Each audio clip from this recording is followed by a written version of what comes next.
தீர்க்கதரிசிகள் சொல்லுகிறார்களே. அப்பொழுது நான், ஆ கர்த்தராகிய ஆண்டவரே, இதோ நீங்கள் பட்டயத்தை காண்பதில்லை, உங்களுக்கு பஞ்சமும் வருவதில்லை, உறுதியான சமாதானத்தையே இவ்விடத்தில் உங்களுக்கு தருவோம் என்றார் என்று தீர்க்கதரிசிகள் அவர்களுக்கு சொல்லுகிறார்களே என்றேன். எரேமியா தீர்க்கதரிசி யூதாவின் மனுஷருக்காகவும் எருசலேமின் குடிகளுக்காகவும் கர்த்தருடைய சமூகத்தில் இன்னும் பரிந்து பேசிக் கொண்டிருக்கிறார். யூதாவின் மனுஷர் கர்த்தருக்கு விரோதமாக பாவம் செய்கிறார்கள்.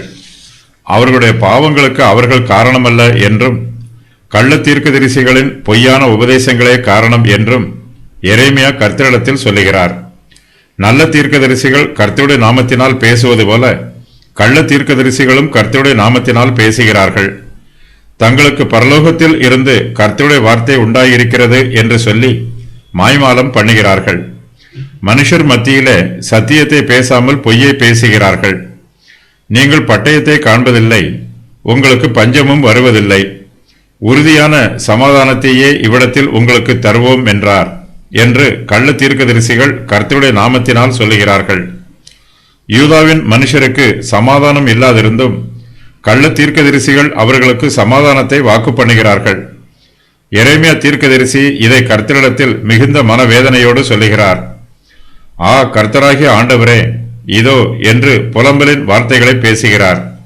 கள்ள தீர்க்கதரிசிகளும் கர்த்தருடைய நாமத்தை தங்கள் இஷ்டப்படி பயன்படுத்துகிறார்கள். யூதாவின் மனுஷருக்கு கர்த்தர் சமாதானத்தை கட்டளையிடுவார் என்றும், கர்த்தரிடத்திலிருந்து அவர்களுக்கு வாதைகளும் வேதனைகளும் வராது என்றும் கள்ள தீர்க்கதரிசிகள் கர்த்தருடைய நாமத்தினால் சொல்லுகிறார்கள். எரேமியா தீர்க்கதரிசியோ கள்ள தீர்க்கதரிசிகளின் வார்த்தைகளுக்கு நேர் விரோதமாக பேசுகிறார். கர்த்தர் அவர்களுக்கு சமாதானத்தை கொடுக்க மாட்டார் என்றும், அவர்களுக்கு வாதைகளும் வேதனைகளும் வரும் என்றும் எரேமியா சொல்லுகிறார். எரேமியாவும் கர்த்தருடைய நாமத்தினால் பேசுகிறார். ஜனங்களோ இவ்விரண்டு விதமான செய்திகளை கேட்டு குழப்பத்தில் இருக்கிறார்கள். கள்ள தீர்க்கதரிசிகளின் எண்ணிக்கை திரளாய் இருக்கிறது. எரேமியாவோ ஒருவராய் அவர்களுக்கு எதிர்த்து நிற்கிறார். கள்ள தீர்க்கதரிசிகள் அதிகாரத்தில் இருக்கிறார்கள். அவர்களுக்கு பிரபுக்களின் ஆதரவு இருக்கிறது. அதனால் ஜனங்கள் மத்தியில் அவர்களால் பொய்யை எளிதாக விதைக்க முடிகிறது.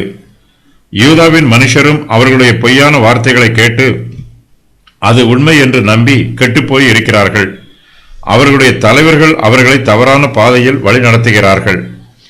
கர்த்தர் யூதா மனுஷருடைய பாவங்களை கிருபையாக மன்னித்து அவர்களுக்கு நன்மை செய்ய வேண்டும் என்று எரேமியா கர்த்தரிடத்தில் விண்ணப்பம் பண்ணுகிறார். எரேமியா மூலமாய் அவர்களுக்கு தேவனுடைய எச்சரிப்பின் வார்த்தைகள் சொல்லப்பட்டிருந்தாலும், கள்ள தீர்க்கதரிசிகள் மூலமாய் பொய்யான வார்த்தைகளும் அவர்கள் மத்தியில் சொல்லப்பட்டிருக்கிறது. இவை எல்லாவற்றையும் கேட்டு யூதாவின் மனுஷர் குழம்பி போய் இருக்கிறார்கள்.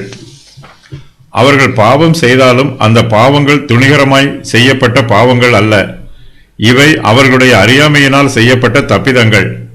கர்த்தர் தாமே அவர்களுடைய தப்பிதங்களை மன்னித்து அவர்களுக்கு கிருபையும் இரக்கமும் நன்மையும் காண்பிக்க வேண்டும் என்று எரேமியா யூதாவின் மனுஷருக்காகவும் எருசலேமின் குடிகளுக்காகவும் பணிவோடு விண்ணப்பம் பண்ணுகிறார். எரேமியாவின் காலத்தில் கள்ள தீர்க்கதரிசிகளும் இருந்தார்கள். எருசலேமில் சமாதானம் இல்லை. ஆனால் கள்ள தீர்க்கதரிசிகளோ அங்கு சமாதானம் வரும் என்கிறார்கள். எரேமியா கர்த்தருடைய மெய்யான தீர்க்கதரிசி.